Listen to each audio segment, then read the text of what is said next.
दोस्तों, मेरे channel zoology club में आप सबका स्वागत करती हूँ। ये हमारा नेक्स्ट वीडियो है इकोनॉमिक जूलॉजी एपीकल्चर चैप्टर के अंदर। तो हमारा जो 11 नंबर वीडियो है वो है मेथड्स ऑफ बी कीपिंग, मतलब बी कीपिंग का जो मेथड्स है उसके बारे में अब हम जानेंगे। तो शुरू करते हैं। There are 2 types of methods of beekeeping. यहाँ पे बी कीपिंग करने के लिए 2 टाइप ऑफ मेथड होता है। एक है इंडिजिनस मेथड और उसको ओल्ड मेथड भी कहा जाते हैं, और जो दूसरा है वो है मॉडर्न मेथड। तो इंडिजिनस मेथड और ओल्ड मेथड क्या है ये हम देख लेंगे। Hive, 2 type of hives are used in indigenous method. Indigenous method पे 2 टाइप्स ऑफ हाइव यूज़ किया जाते हैं। दैट्स आर वॉल और फिक्स टाइप, और जो दूसरा है वो है मूवेबल हाइव। तो वॉल और फिक्स टाइप क्या होता है? It is purely natural type of comb. ये एक purely natural type of comb है, because the bees themselves prepare the hive at any space on the wall और ट्रीज। मतलब जो बी होता है वो खुद ही वॉल और ट्री के कोई ही जगह पे उसका कोम्ब फॉर्मेशन कर लेते हैं। There is an opening on one side, वहाँ पे सिर्फ एक जगह पे ही एक ओपनिंग होता है, थ्रू व्हिच बीज come out of the hive, और वहाँ से जो बी होता है वो कम आउट करते हैं, मतलब बाहर निकलते हैं। यहाँ पे एक वॉल और फिक्स टाइप का पिक्चर दिया हुआ है। आप ये पिक्चर देख सकते हैं।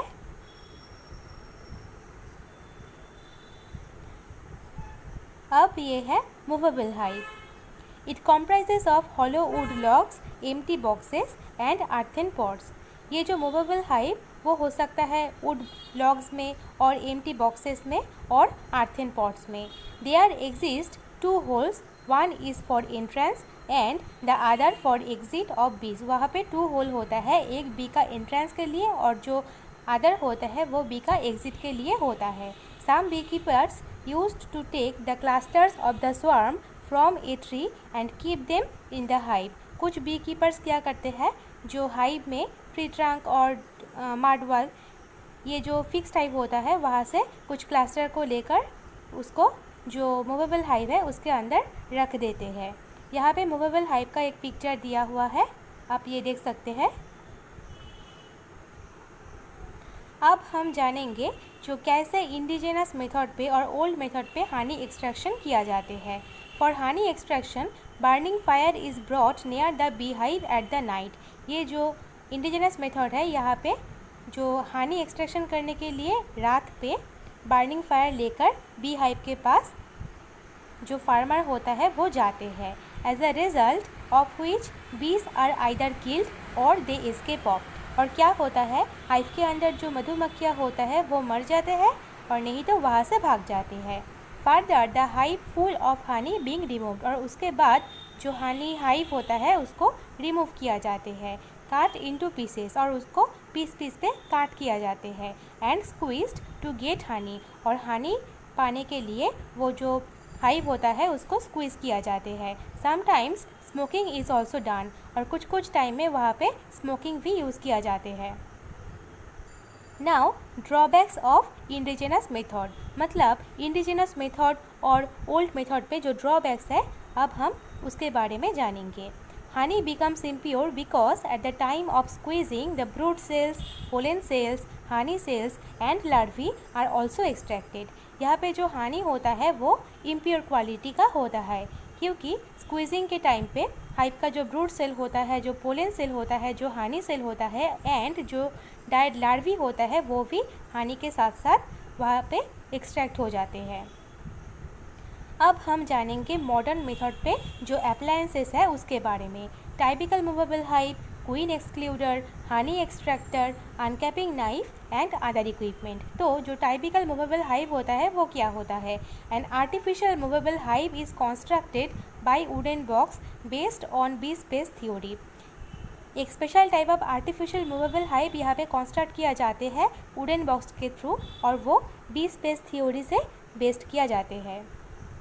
A small space is enough to permit the entrance and exit of workers and male drones। That means वहाँ पे एक small space होता है और उनके थ्रू जो हनी बी होता है, मतलब जो वर्कर हनी बी होता है, और जो मेल मतलब जो ड्रोन बी होता है वो इनहेंस और एग्जिट करते हैं। लेकिन जो क्वीन हनी बी होता है वो अगर एक बार हाइव में एंटर किया जाए तो कभी वापस बाहर नहीं निकलते। The perforation size of zinc sheet is only 0.375 centimetre. मतलब जो जिंक शीट होता है वहाँ जो परफोरेशन साइज होता है वो सिर्फ 0.375 सेंटीमीटर का होता है। But the thorax of the queen is 0.43 centimetre to 0.45 centimetre. लेकिन क्वीन का जो थोरक्स है उसका साइज़ 0.43 सेंटीमीटर टू 0.45 सेंटीमीटर का होता है। So the queen can never pass through this pore. इसलिए जो क्वीन होता है वो कभी उस पोर से बाहर नहीं निकल सकते। यहाँ पे एक मूवेबल हाइव का पिक्चर दिया हुआ है, आप चाहे तो इस पिक्चर का एक स्क्रीनशॉट ले लीजिए।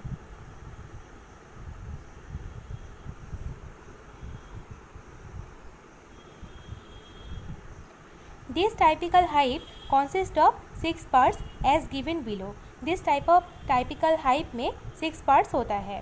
First part is stand. It is the basal part of the hive on which the whole hive is constructed. ये हाइव का बेसल पार्ट होता है और इसके ऊपर होल हाइव कंस्ट्रक्ट किया जाते हैं। The stands are adjusted to make slope for the hive. यहाँ पे जो स्टैंड होता है उसको ऐसे ही एडजस्ट किया जाते हैं क्या हाइव का जो शेप है वो स्लोप हो जाए।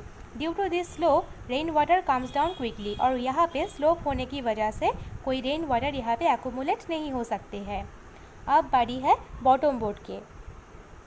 It is situated above the stand. ये स्टैंड के ऊपर सिचुएट किया जाते हैं and form the proper base for the hive. और ये हाइव का प्रॉपर बेस तैयार करते हैं। Having 2 gates in the front position. और यहाँ पे जो फ्रंट पोजिशन होता है वहाँ पे 2 गेट होता है। 1 gate functions as an entrance while the other as exit. वहाँ पे 2 गेट होता है फ्रंट पोजिशन पे, एक एंट्रेंस के लिए और एक एग्जिट के लिए। थर्ड जो पार्ट है वो है brood chamber. In bottom board carries the brood chamber. वहाँ पे जो बॉटम बोर्ड होता है वो ब्रूड चेम्बर कैरी करते हैं। It is large in size. इसका जो साइज़ होता है वो लार्ज होता है। Provided with 5 to 10 frames. और वहाँ पे 5 से 10 फ्रेम्स होता है। In each frame A worksheet bearing hexagonal frame is held up. वहाँ पे जो फ्रेम होता है उसके ऊपर हेक्सागोनल फ्रेम होता है और ये हेल्ड किया जाते हैं एक कापल ऑफ वायर से। और इसका जो पोजीशन होता है वो वर्टिकल पोजीशन पे होता है। Along with the margin of every hexagonal mark, वहाँ पे जो मार्जिन होता है every hexagonal mark पे the bees start making wall। वहाँ से जो मधुमक्खियाँ है वो वाल फॉर्मेशन करना शुरू कर देते हैं। And ultimately the cell. और अल्टीमेटली वहाँ पे सेल फॉर्म करते हैं। Here every sheet of the wax is known as comb foundation. यहाँ पे जो एवरी शीट होता है उसको कोम फाउंडेशन किया जाते हैं। The frames are kept vertically in brood chamber. वहाँ पे जो फ्रेम होता है उसको ब्रूड चेम्बर के अंदर वर्टिकल पोजीशन पे रखा जाते हैं। Which is covered over by other frames. और उसके ऊपर एक फ्रेम रखा जाते हैं। Having wire mesh through which the workers can easily pass. और इसके थ्रू जो वर्कर हनी बी होता है वो बहुत ईजिली पास कर सकते हैं। अब हम जानेंगे सुपर के बारे में। It is also without cover and the base. इसके ऊपर भी कोई कवर नहीं होता है और कोई बेस नहीं होता है। It is provided with many frames. और इसके अंदर मेनी फ्रेम्स होता है कॉन्टेनिंग कोम फाउंडेशन। और वो कोम फाउंडेशन कैरी करते हैं टू प्रोवाइड एडिशनल स्पेस। और ये एडिशनल स्पेस प्रोवाइड करते हैं for expansion of the hive. Hive को एक्सपेंशन करने के लिए ये हेल्प करता है। इनर कवर क्या होता है? It is a wooden piece use for the covering of the super. ये एक टाइप ऑफ वुडन पीस है और वो सुपर को कवर करने के लिए यूज़ किया जाते हैं। It has many holes for the proper ventilation. और प्रॉपर वेंटिलेशन के लिए यहाँ पे मेनी होल्स होता है।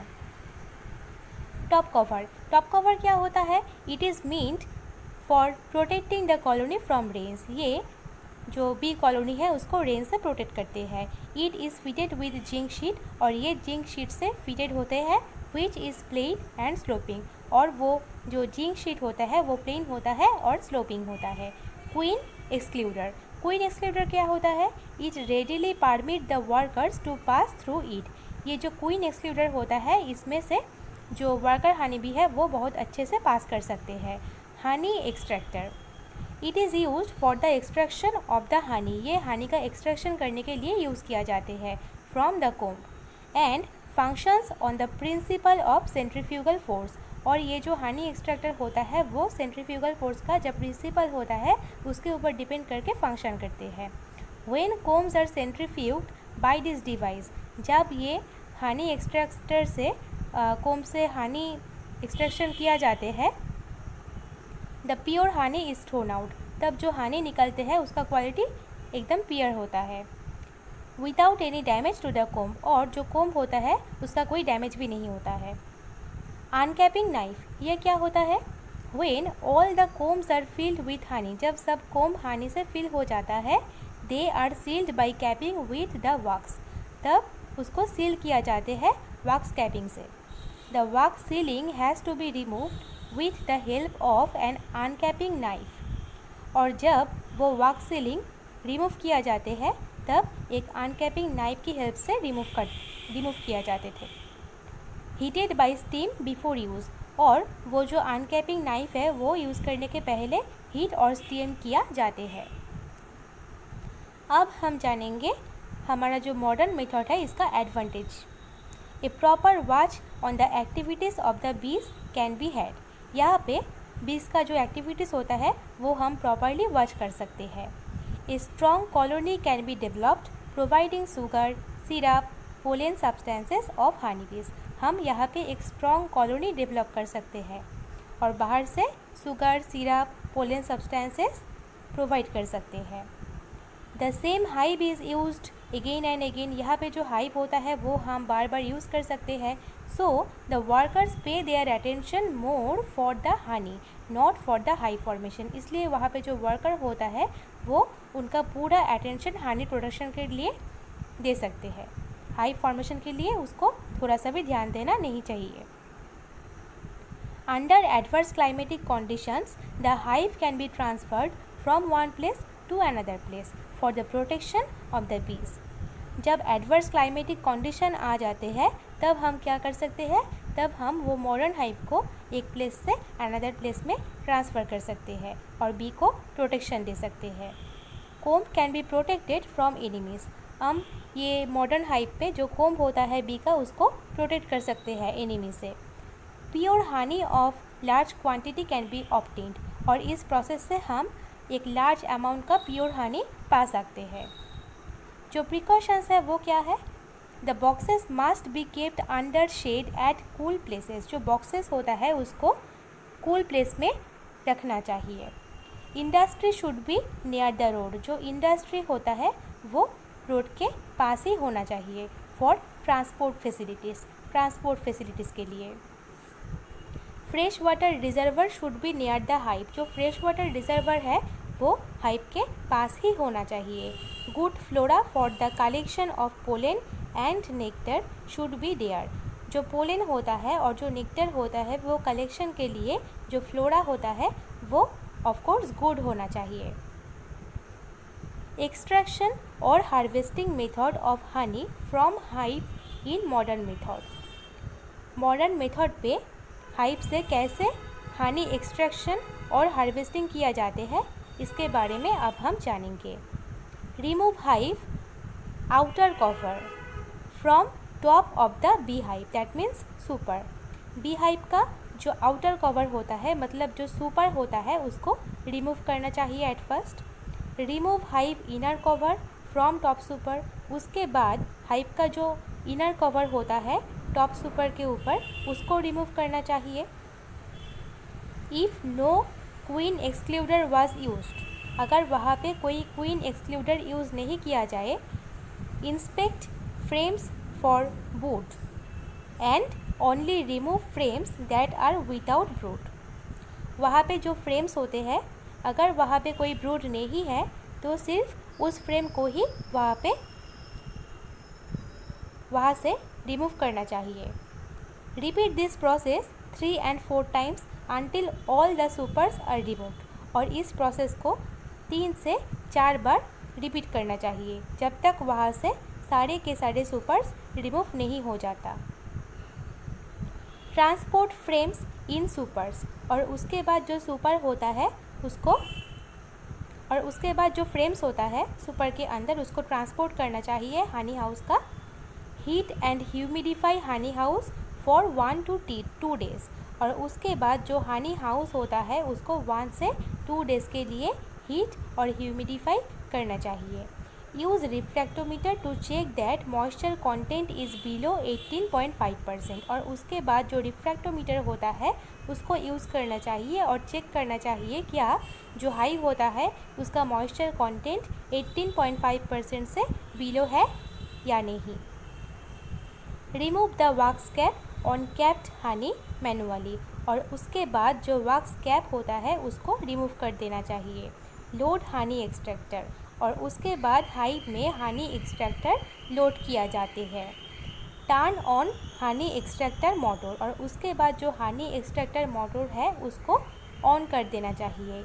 Run extracting process for several minutes. और उसके बाद जो एक्सट्रैक्टिंग प्रोसेस है उसको सेवरल मिनट्स से कंटिन्यू करना चाहिए। Remove extracted frames from extractor. और उसके बाद एक्सट्रैक्शन हो जाने के बाद में वहाँ पे जो एक्सट्रैक्टर है उसको ऑफ कर देना चाहिए और वहाँ से रिमूव कर देना चाहिए। Empty each extractor. और उसके बाद ईच एक्सट्रैक्टर को एम्प्टी करना चाहिए and let collected Honey flow into storage container विया ग्रेविटी। और उसके बाद हनी कलेक्शन के लिए जो स्टोरेज कंटेनर है उसमें हनी फिल कर देना चाहिए और वो ग्रेविटी से होता है। फ़िल्टर हनी।